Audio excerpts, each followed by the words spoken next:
Assalamualaikum warahmatullahi wabarakatuh. Alhamdulillahilladzi arsala rasulahu bil huda wa dinil haqq liyuzhirahu 'alad dini kullihi wa kafa billahi shahida.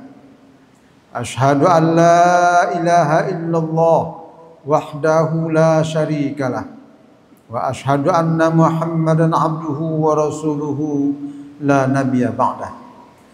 Allahumma shalli ala Muhammad wa ala alihi wa ashabihi mujahidin at-tahirin. Bapak-bapak, saudara-saudara dan ibu-ibu, saudara-saudari sidang jemaah zuhur rahimakumullah. Alhamdulillah, Allah tidak pernah absen memberikan rahmat dan karunia-Nya kepada kita. Mudah-mudahan nama kita tercatat sebagai orang-orang yang pandai bersyukur, sehingga Allah berjanji, jika kamu bersyukur maka akan kami tambah nikmat kepadamu. Mudah-mudahan termasuk kita dari hamba-hamba Allah yang pandai bersyukur. Amin amin ya rabbal alamin. Salawat dan salam kita mohonkan kepada Allah, semoga dicurahkan kepada arwah Nabi besar Muhammad sallallahu alaihi wasallam sebagai uswatun hasanah dalam setiap aspek kehidupan manusia, dalam pendidikan karakter atau akhlak. Maka kita harusnya betul-betul meniru akhlak Rasulullah. Karena Rasulullah diutus ke muka bumi ini bukan untuk apa-apa, tapi adalah untuk menyempurnakan akhlak manusia. Innama bu'itsu liutammima makarimal akhlak. Oleh sebab itu, pujian Allah kepada beliau bukan terkait dengan jabatan, bukan terkait dengan ketampanan, tapi terkait dengan akhlak. Innaka ala khuluqin azim. Sesungguhnya engkau mempunyai akhlak yang agung, tidak tanggung-tanggung. Semoga nama kita juga dalam barisan panjang nanti parade di padang mahsyar sebagai rombongan pertama yang masuk surga di bawah panji Rasulullah. Mudah-mudahan ada kita dalam barisan itu orang-orang yang setia mengamalkan sunnah-sunnah Rasulullah insyaallah. Dalam surah Al-An'am ayat 38 Allah berfirman, a'udzubillahi minasyaitonir rajim. Bismillahirrahmanirrahim. Wa ma min dabbatin fil ardi wala ta'irin yatiru bi janahihi illa amsalukum. Ma farratna fil kitab min syai' thumma ila rabbihim yuhsyarun. Aku berlindung kepada Allah dari godaan syaitan yang terkutuk dengan menyebut nama Allah yang Maha Pengasih lagi Maha Penyayang. Dan tidaklah apa yang melata di bumi, binatang-binatang yang ada di bumi, dan juga tidak burung-burung dengan kedua sayapnya, kecuali umat seperti kamu juga. Umamun amsalukum. Ma faratna fil kitab min syai'. Tidak ada satupun yang terluput dari cacatan Allah di dalam kitabnya, Lauhul Mahfuz. Semuanya tercatat. Satu helai daun pun yang jatuh ke bumi ada tertulis di kitab Allah SWT. Apalagi nasib kita, sudah ada semuanya. Kita menjalani saja. Wahum yuhmiluna. Dalam sambungan ayatnya Allah mengatakan, dan kepada Allah lah kita semua akan dikembalikan. Tsumma ila rabbihim yuhsyarun. Kemudian Allah akan kembalikan kita kepada Allah SWT. Maha benar Allah yang Maha Agung. Salah satu yang ingin kita ambil dari ayat ini adalah bahwa binatang lain, umat seperti manusia juga, ada komunitasnya, ada rombongannya, dan bisa diambil pelajaran. Rupanya ini diteliti oleh seorang profesor di barat, yaitu tentang burung angsa. Karena berulang-ulang, maka bisa diambil kesimpulan. Ada 5 filosofi yang diambil dari burung angsa, dan itu akan kita ambil pelajaran dalam waktu lebih kurang 20 menit. Bahwa burung angsa itu setiap musim semi ternyata dia terbang ke arah selatan. Setiap musim semi pasti dia terbang ke arah selatan. Terbangnya selalu membentuk formasi huruf V. Huruf V, bukan F tapi V. Kemudian setiap beberapa jarak tempuh, rupanya barisan buruh yang paling depan selalu bergerak ke belakang. Sehingga akhirnya yang terdepan adalah barisan kedua. Begitulah seterusnya. Kemudian burung angsa ini mengeluarkan suara riuh. Bersuara. Dia tidak diam, terbangnya itu bersuara. Kemudian yang kelima, ketika ada satu ekor burung angsa yang tertinggal, tercecer dia, diperkirakan mungkin dia sakit atau sayapnya ada persoalan, maka ada beberapa ekor burung yang tertinggal mengikuti burung tadi. Tidak semuanya, tapi beberapa ekor burung saja. Ada 3, ada 6. Karena berulang-ulang seperti itu, maka jadi perhatian oleh seorang peneliti, akhirnya dia dapat kesimpulan.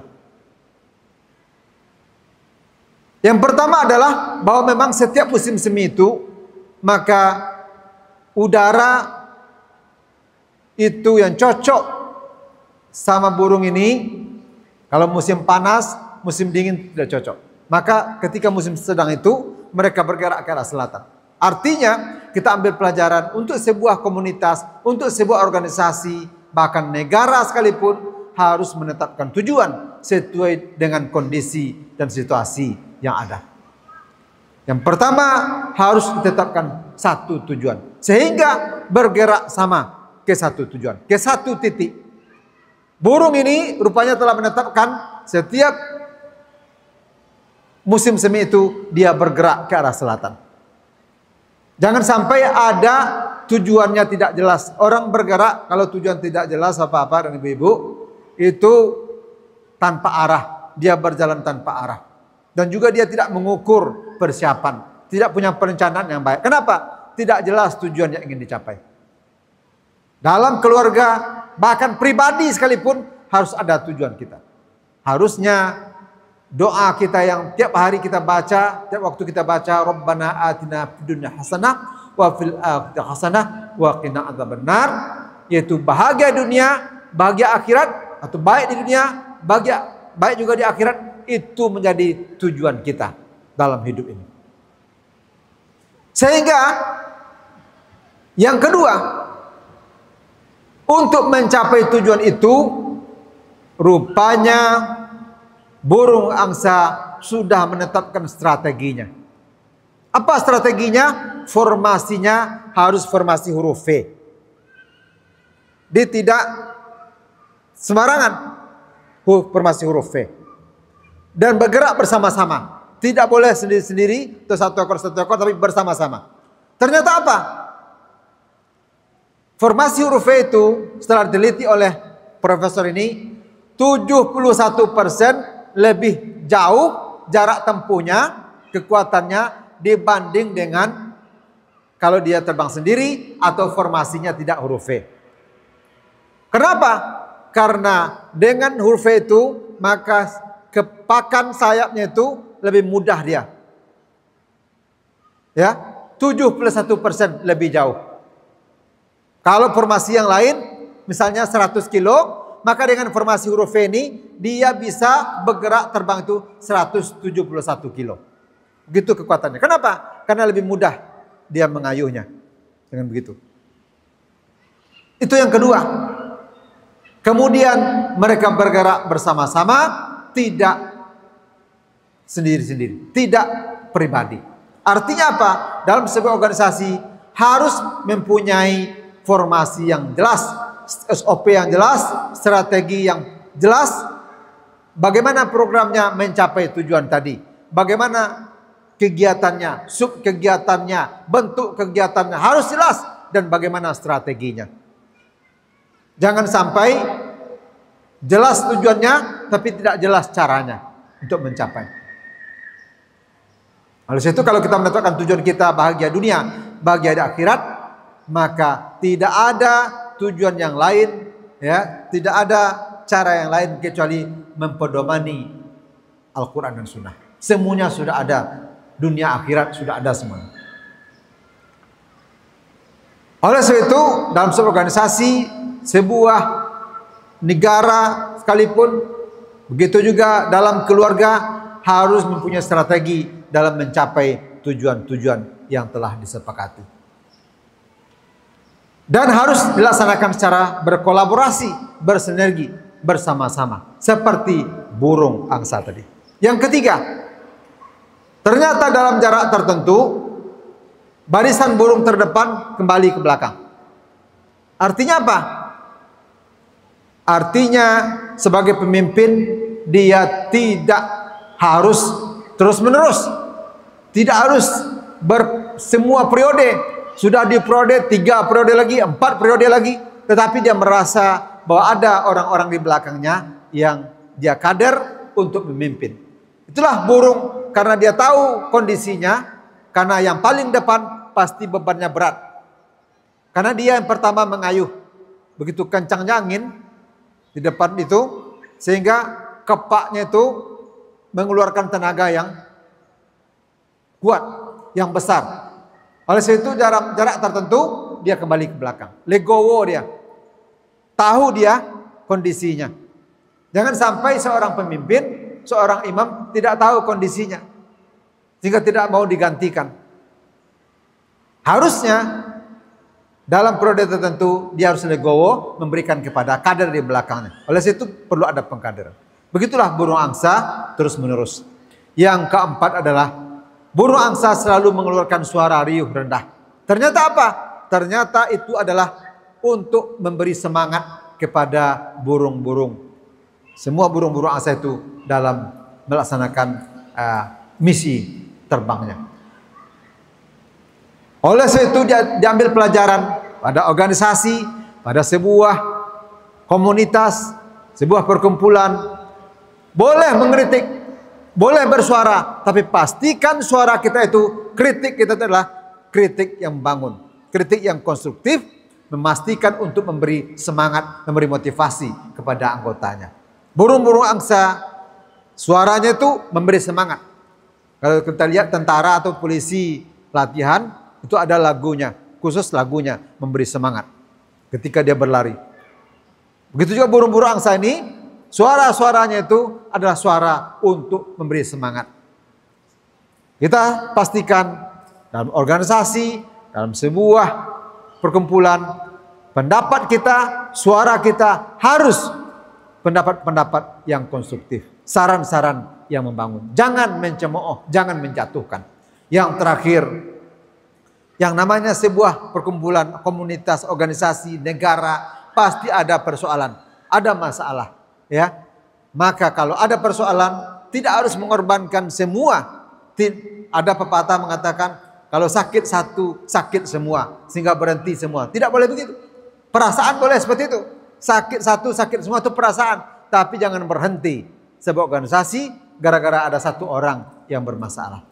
Burung angsa tadi dia mengikuti beberapa ekor burung saja, 3 ekor sampai 6 ekor burung yang ikut mengawal burung yang sakit tadi. Kalau dia mati, maka jelas ya dia akan tinggalkan, dia akan pergi menyusul teman-temannya. Begitu juga dengan organisasi, perkumpulan atau keluarga sekalipun. Kalau ada persoalan, ada yang sakit, maka ada yang mengurusnya. Tidak harus semuanya ya mengurus lalu berhenti semua program, semua kegiatan yang menyebabkan sebuah organisasi tidak bisa mencapai tujuannya. Mudah-mudahan 5 filosofi ini bisa kita ambil. Kita boleh belajar dari binatang. Maka dalam Al-Quran ada surat yang namanya Nabi Binatang. An-Naml misalnya, surat semut. Karena semut juga punya organisasi yang kuat, komunikasi yang baik, dan dia bisa kita pelajari. Al-ankabut ya, atau laba-laba itu dibuat oleh laba-laba buat sarangnya. Walaupun dia kecil tapi dia bisa membuat rumah ya yang bagus. Begitu juga lebah, begitu juga binatang-binatang yang lain. Semua bisa kita ambil pelajaran dari binatang-binatang. Kenapa kata Allah? Mereka adalah umat seperti kamu juga. Mudah-mudahan ada manfaatnya. Mohon maaf, aku qouli hadza fastaghfirullah li wa lakum. Assalamualaikum warahmatullahi wabarakatuh.